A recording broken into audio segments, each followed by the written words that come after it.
Bonjour à tous, bienvenue sur l'Argus.fr. On se retrouve aujourd'hui en Allemagne. Nous sommes à Stuttgart, chez Porsche, pour nous pencher d'un peu plus près sur une nouvelle étape dans l'électrification de la gamme. Alors c'est vrai que du côté du 100% électrique, tout ne se déroule pas aussi bien qu'espéré. Les ventes des Macan et Taycan sont un peu en deçà des espérances, mais qu'importe, chez Porsche, on suit la feuille de route. Et la prochaine étape, donc le troisième modèle 100% électrique de la famille, sera ce Cayenne 100% à batterie, encore largement camouflé, comme vous pouvez le constater. C'est sous cette forme qu'il fera ses débuts dans quelques jours à l'occasion du salon de Munich. Prochaine étape ensuite au salon de Los Angeles courant novembre pour le découvrir dans sa version définitive. Encore un peu de patience donc, mais d'ici là, on a tout de même déjà quelques informations à se mettre sous la dent. Bienvenue à bord. Bon, c'est vrai que ça interpelle, cette curieuse peinture rétro-éclairée. C'est pas ce qu'on retiendra aujourd'hui, non. Alors à quoi s'attendre avec ce futur Cayenne électrique? En quelque sorte, il faut se figurer un Macan en un peu plus imposant, en termes de style, en termes de proportion. On est vraiment dans la continuité de son petit frère. Peu d'informations techniques pour l'instant. On sait toutefois qu'il partagera assez logiquement, c'était prévisible, la même plateforme PPE, donc la base technique 100% électrique dédiée aux modèles les plus haut de gamme du groupe Volkswagen. PPE pour rappel, donc pour Premium Platform Electric. Plateforme donc en 800 volts avec une batterie de capacité quand même assez généreuse, plus de 100 kWh de capacité nette annoncée. En termes de puissance, là encore, ça reste assez vague. On attend jusqu'à plus de 800 chevaux pour la version supérieure. Il s'agirait a priori du Cayenne le plus puissant jamais produit, plus puissant même que le Cayenne GT thermique que l'on connaissait donc jusqu'à présent.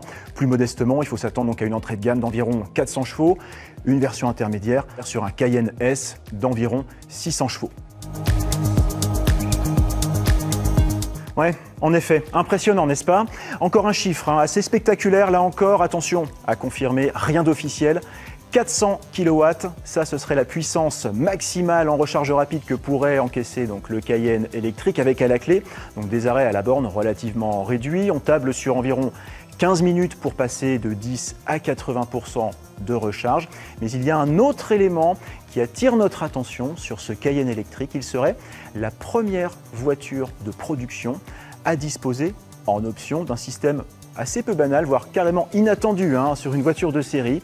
Effectivement, un système de recharge par induction se trouve au niveau des soubassements, juste sous l'essieu avant, donc exactement à la manière d'un smartphone. On place sa voiture sur un socle pour démarrer la charge. En pratique, ça paraît extrêmement simple. On va essayer d'en savoir un peu plus. C'est une technologie qui n'est absolument pas nouvelle. On la connaît depuis quelques années déjà pour les téléphones ou autres appareils électroniques. Très concrètement, voilà comment ça se présente. Donc un socle de recharge qui mesure environ 1,20 m sur 6 cm d'épaisseur, à peu près 80 cm de large et qui prend place donc au sol sur la place de stationnement et qui va donc former un champ magnétique avec un élément situé entre les roues de la voiture. Alors, en situation de recharge, effectivement, il n'y a pas de contact, pas de câble, bien sûr. L'un des principaux avantages du système est l'aspect pratique.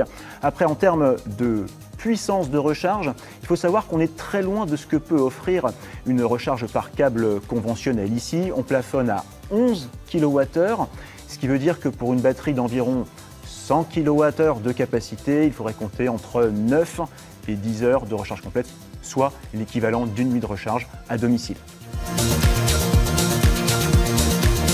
Alors il faut savoir que c'est une technologie qui fait l'objet de plusieurs expérimentations depuis quelques années déjà, du côté de certains équipementiers, comme Valeo par exemple, et même chez certains constructeurs comme Volvo ou Tesla.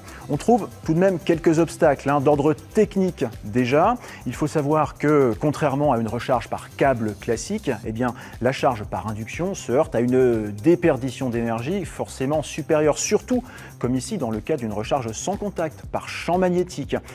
Chez Porsche, on aurait limité cette déperdition à seulement 10%, c'est-à-dire qu'environ 90% de l'énergie consommée serait directement utilisée donc, au niveau de la recharge de la batterie.